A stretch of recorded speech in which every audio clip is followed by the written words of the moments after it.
पत्नी ने न जाने क्या किया था कि पति ने उसे एक के बाद एक कई थप्पड़ जड़ दिए।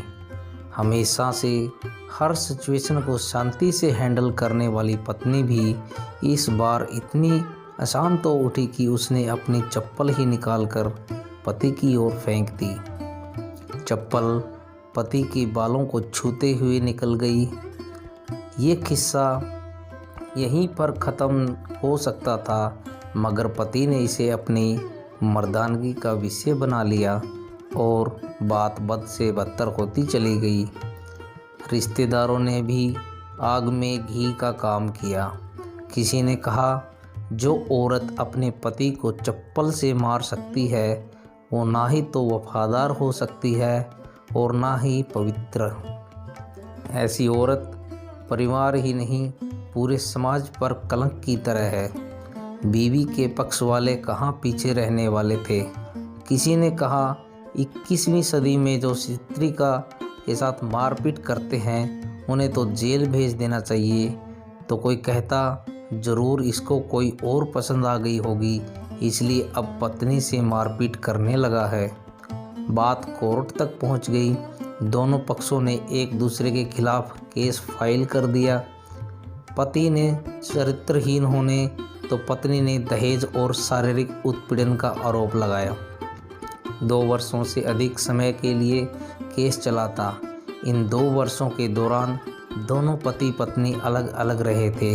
इन 2 वर्षों के दौरान दोनों पक्षों के समर्थकों की संख्या कम हो गई थी। पहले जहां दोनों पक्षों में समर्थकों का समूह होता था, अब गिने चुने लोग रह गए थे। पति और पत्नी दोनों की आर्थिक स्थिति भी इस समय के दौरान नीचे गिर चुकी थी, जिन्हें वो अपना शुभचिंतक समझ रहे थे। पैसों की बात आते ही उन्होंने भी अपना पल्ला झाड़ लिया था। अगर कोई देने को राजी भी हुआ तो मोटे ब्याज की शर्त पर। आखिरकार वही हुआ जो सब चाहते थे, डाइवोर्स। हर कोई खुश था, दोनों पक्षों के रिश्तेदार, उनके माता पिता और दोनों के वकील।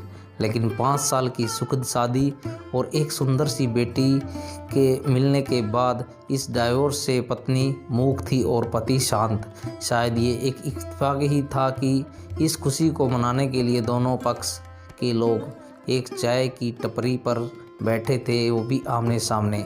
इत्तेफाक इसलिए क्योंकि ज़्यादातर लोग जो एक दूसरे के विरोध पक्ष को सपोर्ट कर रहे थे वे एक दूसरे को अच्छे से जानते भी नहीं थे।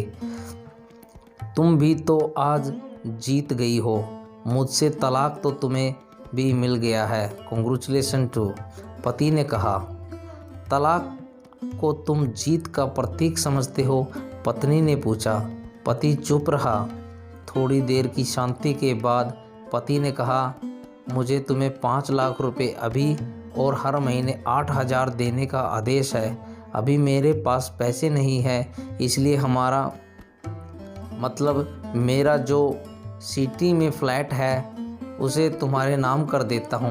पत्नी बोली, लेकिन उस फ्लैट की कीमत तो 18 लाख की है। हाँ, लेकिन हमारी बेटी तुम्हारे साथ है और आगे जाके इसके खर्चे भी बढ़ेंगे, तुम्हें थोड़ी आसानी होगी। पति ने कहा, नहीं, मुझे सिर्फ 5 लाख ही देना और तुम हर महीने 8,000 तो देने वाले हो, मैं मैनेज कर लूँगी। अगर 5 लाख नहीं है तब भी कोई बात नहीं, पत्नी ने ऐसा कहा। दोनों फिर से शांत हो गए। पति सोचने लगा, इतनी भोली और समझदार है ये औरत जो कुछ समय पहले तक मेरी पत्नी थी और अब अनजान। ये वही है जो कम से कम खर्च में घर चलाती और पैसे बचाकर मेरे जन्मदिन और बर्थडे पर हमेशा मेरे लिए नए कपड़े खरीद लाती। कभी बीमार भी हो जाती तो पैसे बचाने के लिए मुझे मालूम न होने देती और घरेलू नुस्खों से अपना इलाज कर लेती। मगर घर में कोई और बीमार होता तो तुरंत डॉक्टर के पास लेकर जाती। मेरी ही मति मारी गई थी। मैं ही अपनी झूठी मर्दानगी के चक्कर में इतनी बड़ी गलती कर बैठा। पत्नी के दिमाग में भी उथल पुथल चल रही थी। अभी भी वैसा का वैसा ही है, पहले से खुद से ज़्यादा हमारे बारे में सोचता है और अब भी वही कर रहा है। ये वही आदमी है जो मुझे एक्सीडेंट में से बचाने के लिए खुद मोटरसाइकिल के आगे कूद पड़ा था और अपनी उंगली तुड़वा बैठा था। पता नहीं कौन सी मनोज घड़ी में मैंने झगड़ा कर किया। पति ने मौन तोड़ते हुए पूछा, अब तुम्हारे कमर का दर्द कैसा है? ज़्यादा तकलीफ़ तो नहीं होती?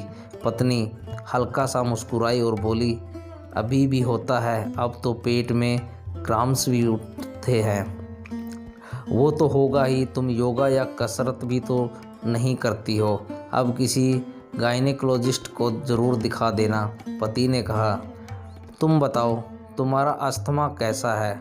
अब क्या अब भी दौरे पड़ते हैं? पत्नी ने ऐसा पूछा। हाँ पड़ते हैं, पहले से ज़्यादा, क्योंकि अक्सर इन्हेलर भूल जाया करता हूँ याद दिलाने के लिए, जो तुम अब नहीं हो मेरे पास। पति ने बोला। पत्नी की आंखों में आंसू आ गए। वो बोली, तुम्हें मेरे चरित्र पर सवाल नहीं उठाने चाहिए थे तो ये परिस्थिति आती ही नहीं। हाँ मैं जानता हूँ तुम बहुत अच्छी हो, मुझसे गलती हो गई, बहुत बड़ी गलती। मैं लोगों के बहकावे में आ गया था। पति ने ऐसा कहा, तुमने भी तो मुझ पर दहेज का इल्ज़ाम लगाया था। उसने बोला। पत्नी ने कहा, वो गलत था और इस बात का मुझे बहुत पछतावा हुआ। पति कुछ कहना चाह रहा था लेकिन हिचकिचा रहा था। पत्नी ने कुछ पूछा, कुछ कहना चाहते हो क्या? वो बोला, क्या सब पहले जैसा नहीं हो सकता?